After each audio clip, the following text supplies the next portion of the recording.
So I'm one of those people who always had a hard time fitting in. I think a lot of us feel that way, but I may have had more challenges than some because my parents kind of got lost. I got born in the wrong place. I was born in Houston, Texas, instead of Seoul, Korea. And worse yet, I was brought up religious, which means I was brought up Southern Baptist. And in New York, I feel like I need to explain what that means a little bit. They're like the kind of people who think that rock and roll's the music of the devil, and they didn't even have the pandemic to figure out that the proper distance when dancing is 6 feet apart. But I had these traumatic memories of childhood, and I'd be like, are these real? And I got a one-word confirmation because I had to apply for a visa, and I had to ask the state of Texas to send me a copy of my birth certificate. So I got to find out what the doctors labeled me as when I was born. And I thought they might say something a little bit outdated, like Oriental, which is slightly offensive, but apparently totally fine. Or Asian or something like that. But no, they just had one word. They just had the word yellow. So those memories were real. Anyway, that's not so bad though. I feel like I got off easy because I think if I was born today, I'd just be called by this administration a chink. But but you know what? I love white people. I love white people. I especially love my white people, which means, of course, Koreans who think they're white. When you take my brother, he drives a Ford pickup truck. He married this white woman who already had a 12-year-old daughter when he met her. They had 2 kids, now they're divorced. He shoots lots of guns, and he thinks that Hollywood is way too woke. So basically, he's a misogynistic, racist Southerner who just happens to be ethnically Korean. And then you take my mom. Well, my mom, I try to avoid talking politics with her, but I had to ask her, Mom, why do you vote for Trump every time? And you know what she told me? She said, I feel like he's fighting for me. And I'm like, how do I explain it to this 5-foot-tall, 80-year-old Korean woman who lives in Oklahoma, that as far as she's concerned, MAGA just means make Asians go away. But these are, I like to blame Trump for making these fraught times, but it's not all on him, When you think about it, is it really polite to bring up at a polite Upper East Side dinner the Palestine situation? Probably not. But we came together as a city. Is the microphone still working? Yeah. I'm not sure. No. Did I do something to it? Anyway, I guess I'll just go without it.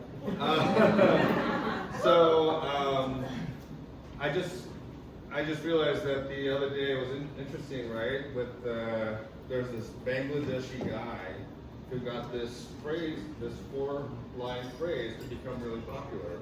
I'm sure you've heard it. My mayor is Muslim. My bagel's Jewish. My Christian Dior, Nixon 4. And I'm like, first of all, Christian Dior, that doesn't really fit. And why didn't all the crazy Christians in this country attack this guy, this Bangladeshi immigrant? But then, and then worse yet, the Knicks lost that game, right? And we think he's gonna bury himself somewhere, but no, he comes back. He comes back and says, my mayor's still Muslim, my bagel's Jewish, the Pope is on our side, Nixon 5, and we all know what happened. But the amazing thing is, I looked it up. I was like, how did the church feel about this? And they actually, the bishop of the Archdiocese of New York was in favor of him. And then I thought that was really cool also because we all know that it's really sad that we have an American Pope, but he's from Chicago. He's for the Bulls. But then it turned out there's video of him giving a thumbs up to the Nixon 5. Turns out he's an alum of Villanova. So it just makes me wonder, did God go to Villanova? But like these days, I have to say it's really different from when I was growing up.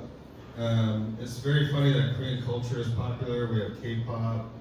K-pop Demon Hunters won an Oscar. It's amazing. And I just feel like there are people sometimes reach out to me kind of like, yeah, I grew up with a really stern Jewish father, so I know what it's like to grow up Korean. I'm like, really? And they're like, yeah, my dad, he told me that I only had 3 choices. I could be a doctor, a lawyer, or a failure. And I just look at him like, dude, you have way too many options. That's not When you're Korean, you only have one option, which is to be a doctor. And the only way that lawyer starts coming up in the conversation is like when the whole family is like, he's too stupid to be a doctor. Then he asked me like, what about my third option? And I was like, there's no third option. You're just not in the family anymore. But you know, I also find it kind of funny to think about whether it's really racist when white people say we all look alike, because I had an experience lately. I play the violin, and I was assigned to perform in a concert with this long-haired Korean violinist, and I was like, okay. And something you need to know is that there are more long-haired Korean violinists at Juilliard than there are long-haired Koreans on the LPGA. And so, anyway, I was assigned to do this, and I went to a chamber reading party. That's where we like to get together, we just read music together, and she was there. She was playing violin. She was playing a piece of music, and then there was an opportunity where there were two violins, so I sat next to her and we played. And then apparently she had to leave early, so she took off. I didn't get a chance to even talk to her. I decided it'd be nice to be friendly, so I messaged her on Facebook. I said, hey, it was nice to see you last night at the party. Glad we got to play a little bit together. I'm looking forward to our performance later this month. And then, you know, she sent me a message saying, I wasn't at that party. So was that racism? But anyway, as Mike gave away, I'm a doctor, and I have to tell you, I hate doctors. They're really annoying. They throw the worst parties. And I'm married to a lawyer. I've been to a lot of lawyer parties. I'll take them any day. I think part of the problem is that a lot of doctors only talk about things like malpractice, which is exactly as exciting as that sounds. And then they like to brag about how they spend their money. And I think that's how I found myself once on a urologist boat. And it was actually a kind of nice day. It was sunny, wind streaming through your hair, and you're kind of like, this is kind of nice. But then I started cringing when I thought about the name of the boat, which was the Golden Stream 2. And I just thought, who names their most prized possession over some stinky body fluid? And what are his nicknames for his kids? But anyway, you know, a lot of I feel like we've been talking about dating and things like that, and I've been out of that game for a long time, 33 years, my wife is over there. But, you know, I feel like everyone says that the only way you date these days is to be on the ass, but then everybody complains about them. And I'm like, hearing their stories, I'm like, I don't think people are interpreting this right. Because, you know, if you interact with some guy and he doesn't show up for the date, is that really the app's fault? Or like, you have a great first date and you feel like things are going well and you reach out to her and she ghosts you? I think the answer is not that the apps suck, it's just the same thing that's always been the case. It's just that people suck. But you know, the good thing is that I was listening to, for the guys in the room, I was listening to a relationship expert on public radio the other day. And they pointed out that women, especially college-educated women, are going to have to adjust their expectations because there are way more women in college than men. So if they all want to get married to college-educated men, there are a lot of them that are going to go without. So he recommended two things for these women. He said, gotta think lower and younger. So lower as in not a college degree. So why not the cute plumber with a nice butt? You know, like he's got a good paycheck, right?